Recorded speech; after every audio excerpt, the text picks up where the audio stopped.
Hello, welcome again to Sport Unlocked. We're grateful if you can hit subscribe and rate and review us to help spread the word. To listen to Martyn Ziegler from the Times, Tariq Panja from the New York Times, and myself, Rob Harris from Sky News. Now, we have covered the Club World Cup quite a bit, the issues of workload, but we do have an interesting new development that has sparked infighting, surprisingly, in Saudi football.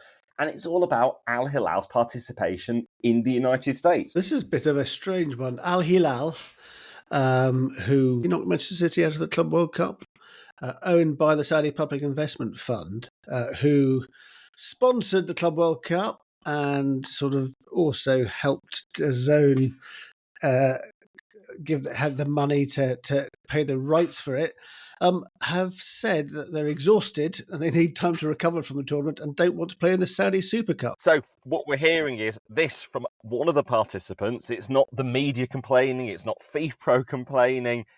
This is one of the main clubs and linked to the funders of the tournament. It's quite ironic that, isn't it? Just to remind listeners what we mean. This is the Public Investment Fund of Saudi Arabia. This is the kind of purse where all of the money comes from, essentially, to pay for all of these sporting projects and other things, Newcastle United among them. And here with FIFA, they sponsored the event. Their name was around the branding. It was a unit of PIF, the surge that put the $1 billion investment into DAZN, the broadcaster of the Club World Cup, just as the broadcaster paid $1 billion to FIFA to fund it. And here's the team, Al Hilal, one of the PIF teams, now complaining about being too tired. And what they've been fined 500,000 Saudi reals. I'm sure they can afford that. But they've been banned from the 2026-27 Saudi Super Cup as well. Is that right? Yeah, so the fine equates to about $130,000, and the Super Cup is a 4-team event being staged in Hong Kong. Obviously, we're used to other countries taking their Super Cups to Saudi, but Saudi's taking their Super Cup across to Hong Kong. We can get into some of the detail of what Al Hilal said in their original statement, expressing their concern about participating. What it does show, I suppose, is in Saudi Arabia, they are willing to punish a club even if it's owned by PAF. Would this point to the fact they do have disciplinary mechanisms in place, they do have ethics commissions, they are willing to do this, even though it could create some embarrassment almost, that they do have processes in place and they are implementing them. You could say they've got binding assurances that the football teams are separated from the Public Investment Fund itself. Indeed, you could. But it does show at least that the club feels strong enough to actually go against the grain and make this sort of statement, take this position, because you would have thought actually they would have been reluctant to do so in normal circumstances. So what their statement talked about was the fact that the domestic competition schedule issued on the 1st of June by the Saudi Football Federation didn't mention the Super Cup would be held in Hong Kong. They only announced the location on the 13th of June. At that point, Al Hilal was already in the US for the Club World Cup. They didn't know when they'd be finishing in the competition. They went on further maybe than expected, beating Man City in the last 16 and being knocked out by Fluminense in the quarterfinals. So getting into the latter stages of it. And their statement is pretty detailed about the risk of multiple injuries, the fact that players had also been taking part in national team commitments, then straight into the Club World Cup, referencing a review of physical and muscular conditions of several players, then going on to talk about it not only serving the club's interest, but also the Saudi national team, because there's World Cup qualifying playoffs in October. Many Al Hilal players are meant to take part in that. And talks about the delayed exit as well from Orlando due to some flight issues, which meant their annual leave was reduced to only 24 days. And it would only be 21 days if they took part in the Super Cup. So it is pretty strong on player welfare, talking about protecting Saudi interests for the World Cup qualifiers as well. For the players, well, I'm sure they're not going to be up for just returning to play football in Saudi Arabia after a very long season.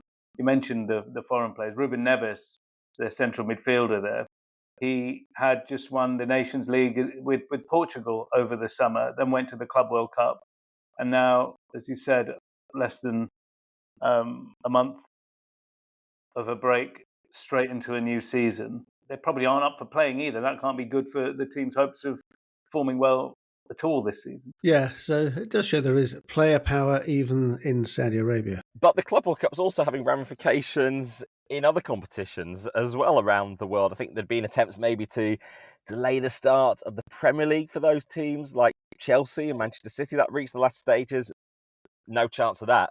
But in Spain, Real Madrid really pushing for a delay to their La Liga campaign beginning. But it's not going down well with Javier Tebas. It's not at all, and this is quite typical. Javier Tebas, the chief executive of La Liga, was lambasting the tournament during its playing time over the summer. And he and Real Madrid have been at loggerheads for years, from the Super League, previous to that as well. It seems to be personal between him and the president, Florentino Perez. In this case, Real Madrid have lost a second appeal to delay their opening La Liga fixture against Osasuna, which is supposed to be played on August the 19th, over concerns of player recovery as a result of the Club World Cup. And on their TV channel, they attacked this decision, attacking La Liga and the Spanish Federation, saying the competition is starting to be distorted, manipulated, and without a level playing field. Common sense was completely ignored. Neither the health of the players nor the fairness of the competition were protected.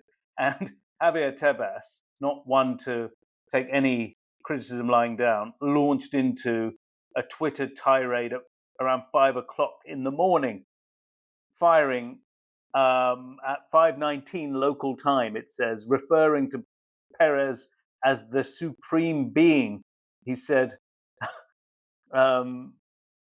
you talk about animosity toward Real Madrid, but you're mistaken about the adversary. The one who has filed criminal lawsuits against me has been Real Madrid. The one who has tried to disqualify me 4 times has been before the CSD, which is the Spanish Sports Council, has been Real Madrid's leadership.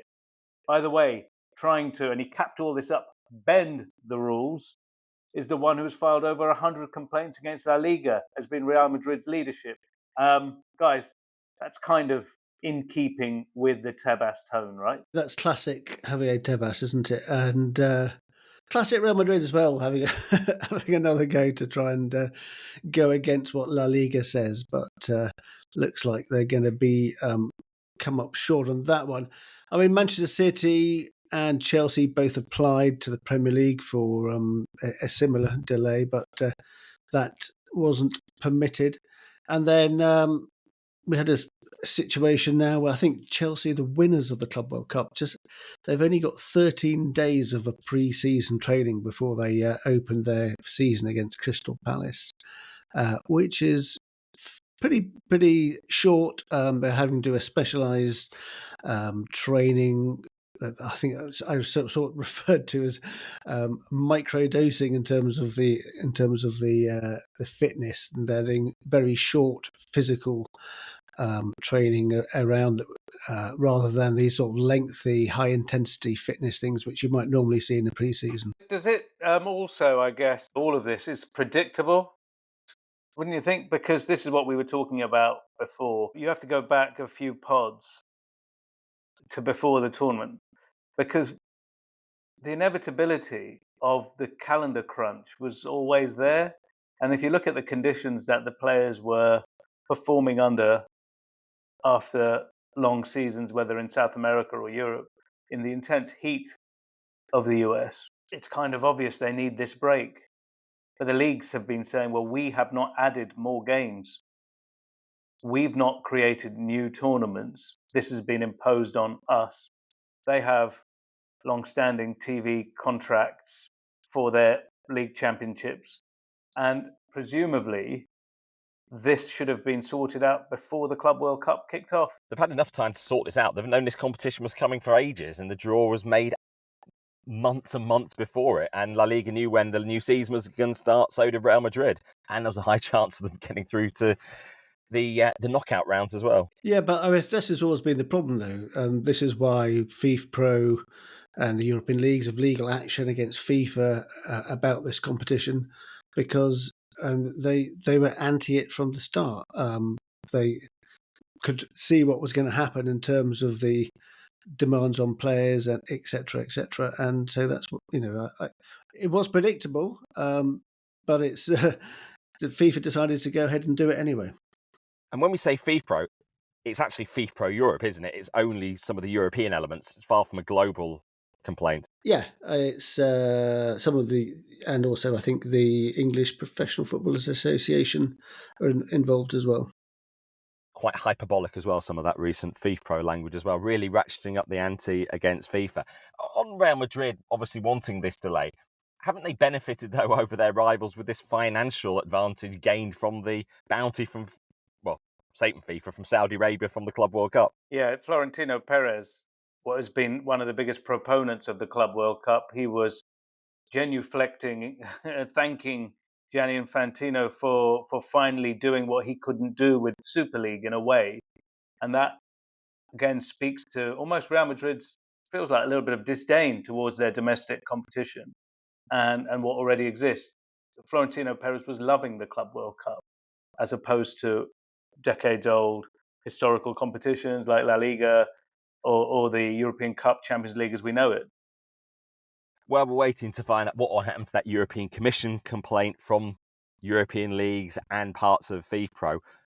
But we do seem to get regular court rulings relating to football, don't we? This latest, a lawsuit from Jean-Louis Dupont, member, of course, for the Bosman case, and all about transfers and how much players might be owed from them. So you remember the case of Lassana Diarra, the French midfielder who was fined millions of pounds by FIFA for leaving his contract with Lokomotiv Moscow just after, I think, 1 year into a 4-year contract. He went to court about this and won. And the effect of this now is this massive class action being launched, which has been launched in Holland, but the people behind it say they're claiming it could mean billions of dollars in compensation paid for players who were basically lost out financially because they were unable to have control over moving in the middle of a contract without having the threat of having to pay millions of pounds because of that related to what their transfer fee had been. Billions of dollars sounds like and is a huge amount of money. It does certainly grab the attention. It's very hard to see how this will actually come to pass. And there's interesting people involved in this. They're getting as an advisor to this Franco Baldini, the former Tottenham Hotspur and Roma director of football, is advising them. And they are saying that this is on behalf of male and female football clubs, players who've played for teams in Europe, in the European Union and the UK since 2002. They're saying it could be as many as 100,000 players affected. But how many of those players wanted to break their contract? It's interesting the timing of this lawsuit as well, coming during the transfer window, where there have been, fair to say, a bunch of disputes between players who are under contract and their clubs. Two in the Premier League, you've got Alexander Isak and his future with Newcastle, where he has not been playing in pre-season with his team, and also Johan Wisser at Brentford, who's just returned to training over there, as has Isak as well. Now, these players are under contract, and I thought maybe we would have seen, in light of the Diarra ruling, advisors of players, agents, etc., maybe trying to get a move while they're under contract. And we haven't really seen that. So the implications of the Diarra ruling, they haven't been felt so directly in the player transfer market yet. You mean in the sense that clubs would be so fearful of action that they'll just let any players go where they want to in this transfer window and lose out on fees or take lower fees? No, not quite. I mean, from a legal point of view, if the Diarra ruling has said one thing, it's onerous penalties on players who are moving can't be affected anymore. So essentially, what it seemed to say is the player would have to pay a penalty, typically whatever is left on his contract. I would hazard a guess and say the amount left on a player like Alexander Isak's contract is less than the reported £150 million that Newcastle are seeking in the transfer window. So that was something that I thought might come up this summer after Diarra, but we haven't seen that yet. And I think you're right. It's just waiting for a sort of a big live test case. I think what would be is that if you wanted to leave in the middle of your contract after the Diarra case, you might be liable for your salary or something like that, or some sort of compensation.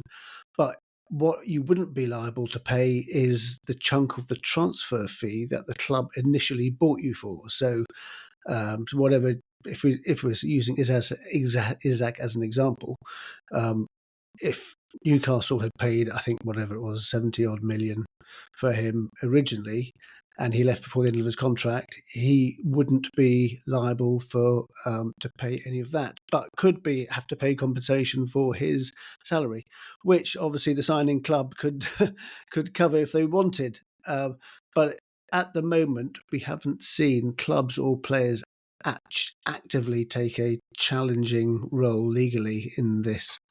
We mentioned the fact Diarra's lawyer is Jean-Louis Dupont. Of course, he was instrumental in ensuring the free movement of players following that Bosman ruling in the 1990s, so they could leave free at the end of their contract. So things can change, because that had been accepted, obviously, for decades, hasn't it? The fact you couldn't just leave even when your contract expired. Yeah, I mean, after the ruling, FIFA then said that they were going to implement some interim transfer regulations while they study the impact of these. So I think it will be very interesting to see what the final outcome of that decision is. And I mean, that could really revolutionise the transfer market if they decide that legally they have to change the rules. Well, we'll see where that goes. One bit of news from Italy. Players with Serie A teams who are relegated to Serie B will see their salaries cut by 25% after relegation. It's an agreement between the Italian Players Association and the league, although under this 5-year agreement, there can be exemptions. So there might not be an automatic reduction if they have actually stipulated it within the contracts. And if a team then is promoted back to Serie A, then the players get their original salary. I've been thinking about this with the cliff edge conversations about English football and the Premier League parachute payments. The difference between the revenues in the second tier Championship and the Premier League are so high. And there's been that long-standing dispute with the English Football League wanting to get rid of these parachute payments, and the Premier League seemingly not wanting to do that because of the competitive advantage relegated teams were getting. And one of the reasons for the parachute payments, or the main reason, is so teams that have been relegated with these players and costs and very high wages, that can be managed down over a number of years. And I've always thought that, why are there not compulsory relegation clauses in the Premier League, whether you're Manchester City or Luton Town over there, everyone with the same rule, every player, every contract would have a percentage. Here in this Serie A case, we've said it's 25%. And people have said, well, no one's going to sign for these clubs if that was to happen. And now Serie A has done it. I wonder if other leagues are going to go down this road. To me, it makes a lot of sense. Yeah, it makes perfect sense to me. I think because some clubs have always said, "Oh, we can't sign. Players won't sign for us if we have these relegation clauses." Others already do have them, actually, and a lot of clubs do have them, but it's not sort of universal. So it just makes sense to make it universal. I suppose the issue is how you prevent everyone demanding exemptions. Yeah, well, we've got the test case here with Serie A. It is all about financial sustainability and avoiding that cliff edge. I'd be assuming that players might be themselves the ones wanting it. And we do see, particularly across the English professional leagues in particular, given the huge windfall you can get from being promoted to the Championship and then the Premier League, why clubs then invest so much on salaries in terms of chasing that dream. Sheffield Wednesday, a very sort of big historic club, Morecambe also a very old club, both having big financial issues. I mean, people say, "Oh, why were the owners allowed to buy these clubs?" If you look for Sheffield Wednesday, for example, you've got the Thai owner, Mr. Dansiri, who at the time he bought the club, there was nothing really to prevent him from doing so. I don't. Even if the independent football regulator had been in position, I don't think there'd been anything that would have stopped him. He has put money into the club, but he's just. What happens when the money runs out, or the owner decides he doesn't want to put any more money in, and then that's what causes these problems. Yeah. So Mr. Chancerai, I think, is a tuna magnate. He bought the club for about £35 million, and it's lost 150 million since that takeover in 2015. Now he has a market price, and he's refusing to sell the club for below this, given, I guess, the amount he's lost. He chased the dream. Sheffield Wednesday, I think, got into the playoff in 2016 for the Premier League, so the first season, and then the wheels in the last few years have started to come off. So you're right. He may have been fit and proper at the start of this process, and what happens when these people stop putting equity in? I think there is a stat that says the average championship team loses £400,000 every week to go after this. I was looking at Millwall, for example. That's a championship staple club. They, I think, earned about £11 million in revenue. Just to put that into context, the last place team in the Premier League gets about 130, 140 million pounds right now. And Millwall lost 18 million the last time their accounts were published in 2024. 150% of their revenue is spent on wages. And that's just an average championship team that's always there. So what can be done? They've got sustainability rules in the championship. What can be done to prevent something like this? Is it, if you want to go well beyond what your balance sheet can do, you have to put the money into escrow for years ahead, put more equity in? It's very hard to understand how this can be prevented by the league itself. That there have been rules. Because the league does want to encourage ambition, and he bought the club 10 years ago. There was that investment to attempt to get back into the Premier League. They were a mainstay at the start of the Premier League era in the 1990s, winning domestic cups as well, a club going back to the 19th century. But then the warning signs were there, weren't they? With the points deductions for breaching FFP rules, selling off their own stadium, Hillsborough, issues with the finances. Yes, they got hit, as many clubs did, in terms of dealing with COVID, but the protests have grown. The relegation to League One just intensified it as well, how you deal with these financial issues. But at what point can the league intervene? Should they intervene? And it's not suggesting he's improper as a person. It's just, it's gone wrong financially.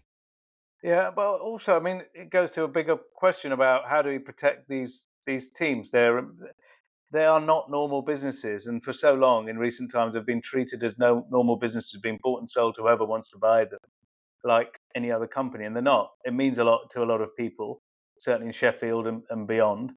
The risk of Sheffield Wednesday disappearing and the implications of that are massive, much beyond the people who rely on the club for their income, whether it's the players or people who work there. And when it comes to players, just 15 players now in this squad. The stadium is now the north stand can't be used because it's now deemed unsafe. It's just incredible to believe this has happened to Sheffield Wednesday. Rob, you mentioned them being Premier League mainstays in the beginning. Those trips to Wembley, those two games against Arsenal in the early 90s, the FA Cup and the League Cup finals. It's just it's horrible as a football supporter to see this happening. And very unclear if the regulator would really make much of a difference in this case. Yes, there would be the ongoing licensing process. You'd need to be compliant with it. Yeah. Yes. Yeah, the regulator issue is quite interesting here. So what would happen in this situation under the independent regulator? So clubs have to get a license and prove they're financially viable. And if they don't prove they're financially viable, then the regulator can withhold the license and actually expel them from the league. I'm not quite sure how that would help Sheffield Wednesday. No. Well, exactly. In terms of like the meaning and the point of Sheffield Wednesday, it doesn't help with that. And this reminds me a little bit of the Everton situation with Farhad Moshiri, where the club was going to the wall, really at risk. And the point is, when you're the owner, you've got a price tag, and no one could force you to sell this team.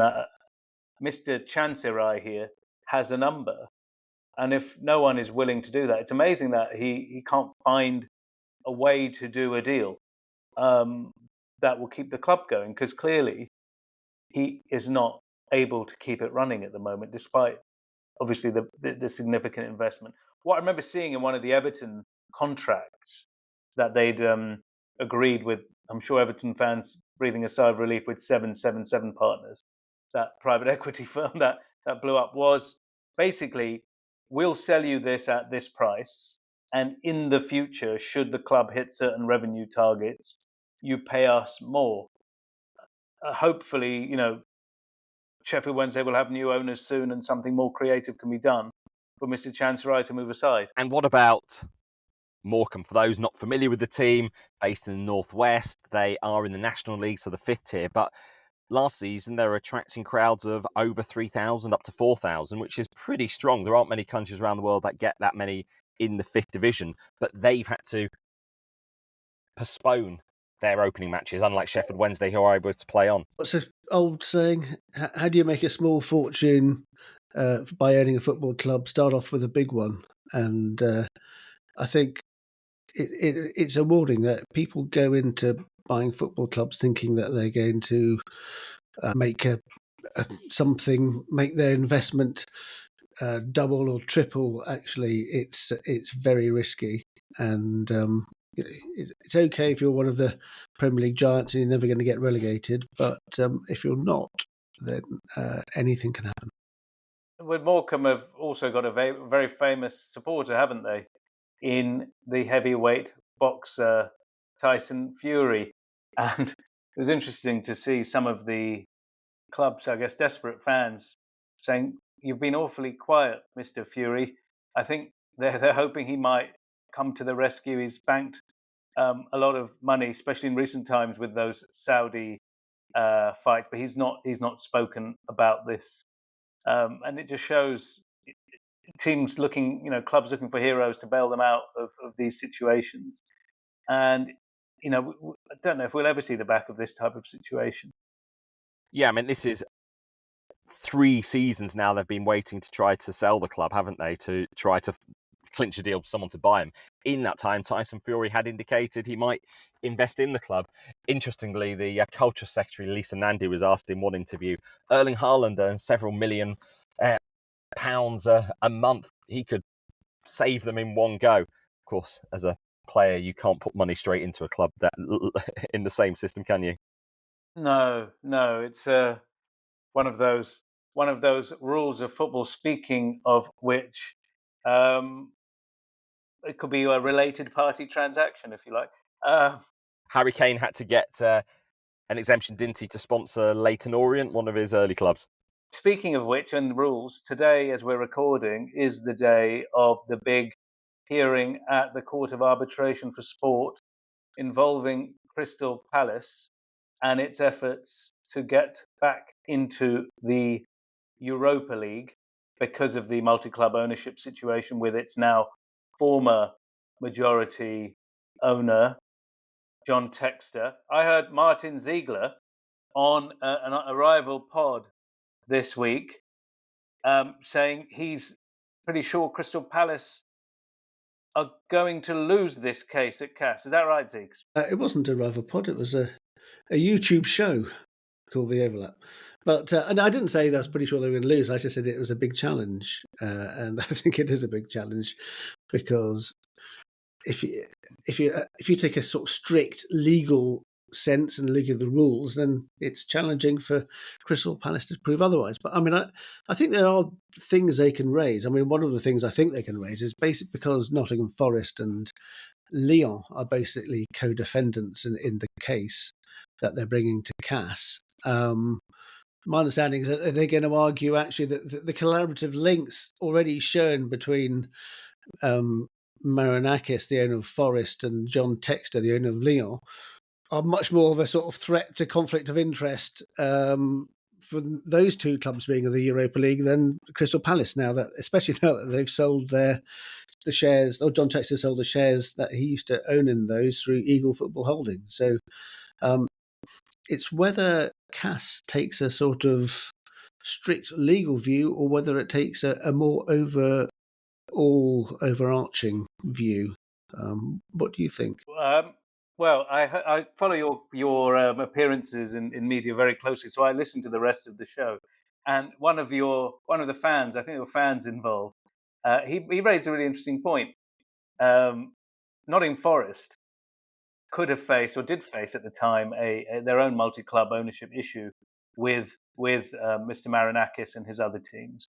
And the guy said, well, he divested of his shares in one of the teams, I think it was Forest, after the March deadline as well. So that's the other interesting thing, that UEFA has decided this season, March the 1st, was a deadline, and that seems have caught some people out. And Nottingham Forest and Crystal Palace and the other English teams were playing in the FA Cup. Was it third round at that time, or fourth round?